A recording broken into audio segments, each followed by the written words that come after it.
नमस्कार, मैं दर्शन सिंह। ये तो आपको शायद पता है कि हमारा जो माइंड है वो 3 लेवल पे काम करता है। कॉन्शियस लेवल, सबकॉन्शियस लेवल और अनकॉन्शियस लेवल। हम ज़िंदगी के बहुत से काम, यानी मैक्सिमम काम, यहाँ तक 90% काम हमारा सबकॉन्शियस माइंड करता है। हम सिर्फ 10% जो काम है वो हम कॉन्शियसली करते हैं, अवेयरनेस में करते हैं। और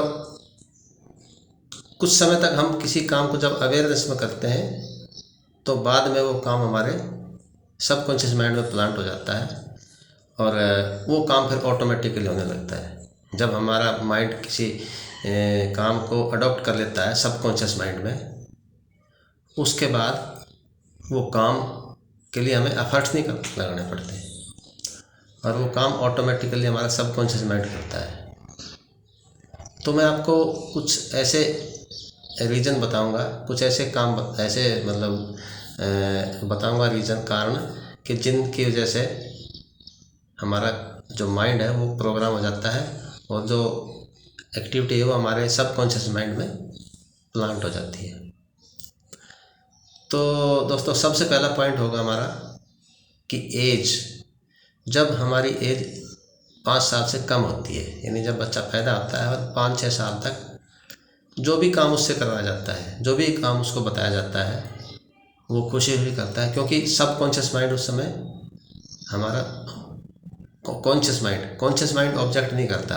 जो भी कुछ सिखाया जाता है वो डायरेक्टली सबकॉन्शियस माइंड में प्लांट हो जाता है।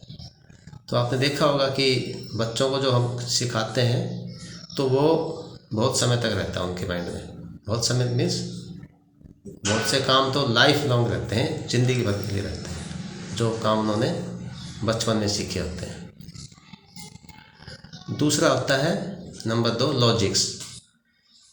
जब हम किसी काम को या हमें कोई लॉजिक के द्वारा कोई काम समझाया जाता है तो हमारा जो कॉन्शियस माइंड है वो उसको अलाउ करता है और वो बात हमारे सबकॉन्शियस माइंड में प्लांट हो जाती है और फिर हमें ज़्यादा जद्दोजहद नहीं करनी पड़ती। वो हमारा सबकॉन्शियस माइंड उसको अलाउ कर लेता है, अडॉप्ट कर लेता है, यदि हम लॉजिक के साथ कोई चीज़ समझाए जाए। नंबर 3 होता है रिपीटिशन। यदि हम किसी काम को रिपीट करते रहते हैं, बार बार करते रहते हैं, तो जो हमारा सबकॉन्शियस माइंड है वो उस काम को इम्पोर्टेंट समझता है। फिर एक बार करने से वो ऑब्जेक्ट करेगा, दूसरी बार करने से भी वो अवरोध पैदा करेगा। लेकिन जब बार बार करेंगे हम उस काम को तो हमारा सबकॉन्शियस माइंड ही मानेगा कि ये इम्पोर्टेंट काम है, और चाहे वो गलत हो और चाहे सही हो, दैट इज़ इमेटीरियल। जैसे यहाँ तक बात है कि जैसे किसी बंदे को और अरेस्ट कर लिया मर्डर केस में, और उसको जेल में भी, कोर्ट में भी बार बार ये बात कही जाती है कि आपने ही मर्डर किया है, आपने ही मर्डर किया है। उसके सामने झूठे सच्चे सब प्रूफ दिए जाते हैं, तो कुछ समय बाद इवन उसका माइंड भी ये मानने लगता है कि शायद मैंने ही किया हो। तो हमारा सबकॉन्शियस माइंड इतना सेंसिटिव होता है कि वो गलत और सही को नहीं पहचानता, वो सिर्फ ये जानता है कि ये इम्पोर्टेंट है काम। नंबर 4 होता है सिग्निफिकेंट फिगर। यदि हमें कोई बात किसी ऐसे आदमी ने बताई हो जो हमारे लिए सिग्निफिकेंट फिगर है, जैसे हमारे पेरेंट्स हो सकते हैं, या हमारे टीचर हो सकते हैं, या हमारा कोई दोस्त हो सकता है, या कोई गुरु हो सकता है जिसकी इमेज हमारे माइंड में बड़ी है, सिग्निफिकेंट फिगर है। अगर वो हमें कोई बात बताता है तो हमारा जो कॉन्शियस माइंड है वो उसको ऑब्जेक्ट नहीं करता, फिर हमारा डायरेक्ट सबकॉन्शियस माइंड में उसको हम प्लांट कर सकते हैं और वो बात हमारी सबकॉन्शियस माइंड में प्लांट हो जाती है। Number 5, emotion.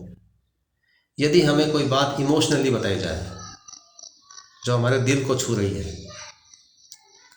तो वो बात भी, वो इवेंट भी हमारे माइंड में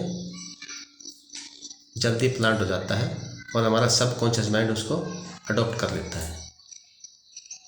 नंबर 6, हिप्नोसिस या इंड्यूस्ड स्लीप।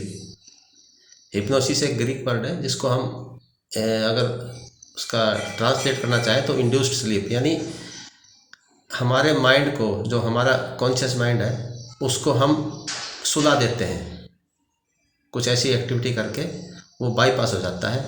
और उस समय जैसे हम हिप्नोसिस का हमने नाम सुना होगा, तो हिप्नोसिस में क्या करते हैं, हमारा जो कॉन्शियस माइंड है उसको सुला दिया जाता है और फिर उसके बाद जो भी ऑर्डर दिया जाता है वो हमारा सबकॉन्शियस माइंड मानता है और वो उसमें प्लांट हो जाता है। और last but not least, sensory rich language. यदि हम किसी बात को, किसी घटना को अगर हम इस टाइप की लैंग्वेज में हम बताते हैं जो बहुत ही सेंसरी रिच है, जिसमें हमारी सेंस काम करती हैं, यानी इमोशनली कह सकते हैं उसको, इस तरह से घटना बताई जाए कि वो हमारे सीधा हमारा माइंड में कोई पिक्चर बने या कोई साउंड हमारा माइंड अडॉप्ट करे, तो उसके बाद वो घटना भी हमारे माइंड में, सबकॉन्शियस माइंड में प्लांट हो जाती है। तो हमारा माइंड इस तरह से उस चीज़ को भी अडॉप्ट कर लेता है। ठीक है, तो ये 7 पॉइंट थे जिन की वजह से हमारा माइंड, सबकॉन्शियस माइंड प्रोग्राम हो जाता है। मैं समझता हूँ कि आपकी बात कुछ समझ में आई होगी। Okay, thank you.